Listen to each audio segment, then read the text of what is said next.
home remedies oba ebintu bye tusobola okukozesa ewaka ebiba bye tusobola okukozesa okubeera nga twongeza ku maanyi gaffe ag'omu kisenge mu abasajja abaleberera mu mana omusajja ateekakasa nti nina amaanyi gwe wena alina kashuwa nga tomanyi how you will perform ngenda babwira ebintu ebyangu by'osobola okugrabinga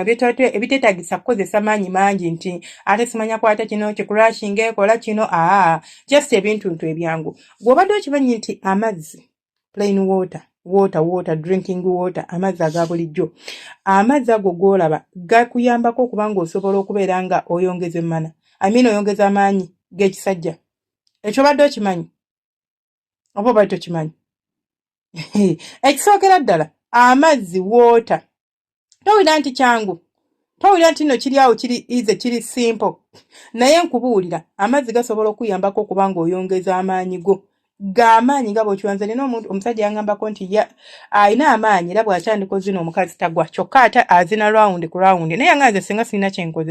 nkozesa mazzi as long as you stay hydrated ate n'abakyala mugenda ne muwoza sirina mazzi tolina mazzi tonywa mazzi kati amazzi wagala gava ewaka mbuuze tolina mazzi omubiri gw'okufunctioninga gwetaaga amazzi wena wonna oli awo onywa girasi emu olunaku and you're complaining about amazzi g'emmana gava ewa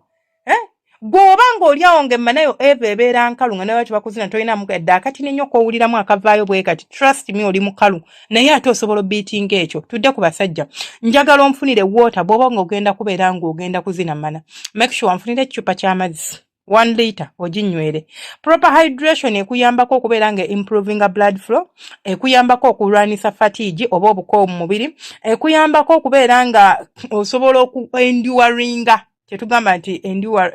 endurance mu kwezina osobola okwenduringa for a longer period nti togenda kugwa mu dakiika 2 3 4 oba 5 ogenda kuzinira ddala emmana ebyegasa oba ebitegeerekeka namba 2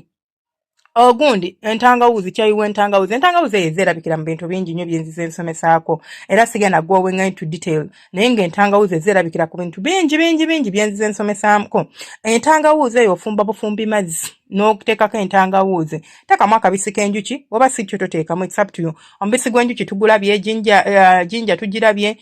and amazzi agabuguma it is very crucial kati kwata amazzi agabuguma fumba amazzi go ako kacaayi k'olweggulako ako kemunywa nga mutuddawo mu compound yammwe ako munnange ojja keetaaga okalaba akacaayi k'olweggulo ky'ogenda okukakolera ogenda kufuna akacaayi k'olwegguloko bulungi nnyo ofune wootuula bulungi nnyo omukyala mugamba akuteereko entangawuzi eri fresh tokozesa ya pawuda kozesa entangawuzi ene yaddala embwe yaddala kati teri yaddala yeefaanana etya entangawuzi eri fresh nkyogere ntya entangawuzi etali ya pawuda kale evula entangawuzi etali ya pawuda bagikoone bateeke mu mazzi batokose bulungi nnyo just oteekako kabisi kanjuki oba binywanga weebiri it is up to you ebyo byolaba entangawuzi egenda kuyambako ku ntambula y'omusaayi egenda kubugumya omubiri okuyambako okuba nti osobola okubeera nga waliwo kye tuyita changes in body temperature ng'ozina emmana kigenda kuyambako okubeera nkyerabidde bakiyita mu luzungu ate ne mu luganda nkyerabidde okubeera ng'okola otya kale kiganye tukiveeko so ogenda kubeera ng'obeera kiriya nnyo ate nekyaki enhancinga sensitivity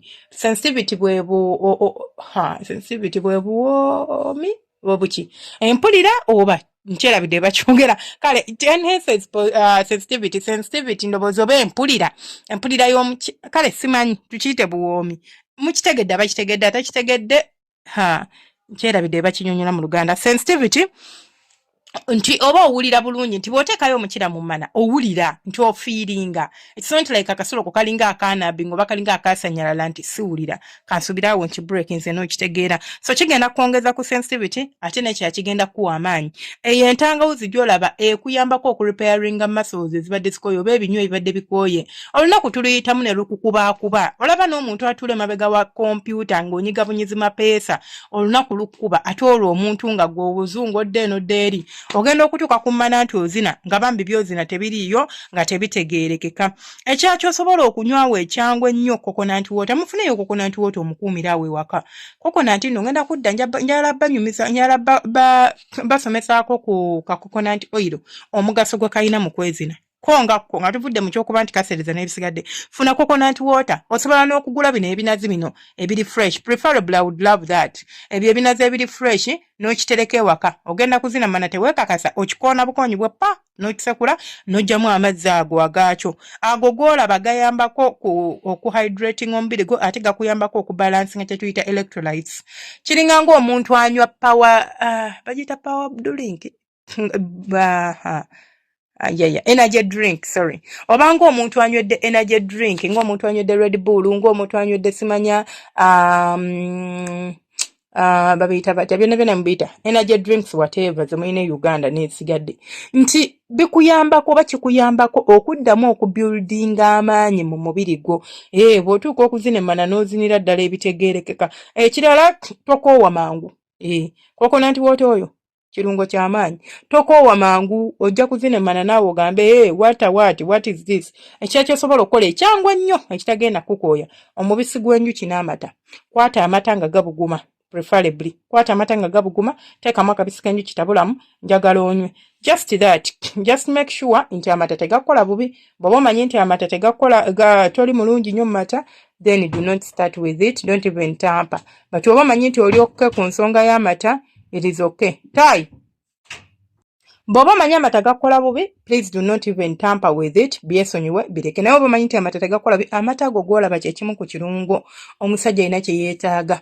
just a glass ng'ogenda kwebaka ate ekirungi tegakola ku stamina yokka gakuyambako okurelaxinga omubiri gakuyambako ku ntambula y'omusaayi gakuyambako okubeera nga kwagamba bingi by'ogenda ofunamu like health benefits eziri mu mata ago so bw'oba omanyi nti ngenda kuzina mukazi wange leero naye seekakasa instead of okunoonya obwo obukerenda bw'omumira just kwata mata teeka mu kibisi kya njuki nga gabuguma nywa simple as ABCD genda webake mu dakiika nga 32 bw'onaazuukuka nti otandise oba bw'onaagenda okutandika okuweweeta omukazi ojja guwulira nga gulina engeri gye gwereeze n'oguwulirira waneeno mu kyenyi omusajja ngamba nti mbu omukira gwe gwamwereega mbu gwereega n'aguwulirira mu kyenyi nze simanyi nange baguwulira mu kyenyi naye yaguwulira mu kyenyi ng'awulira mbu nga gwereega n'awulira mbu nga wano wakola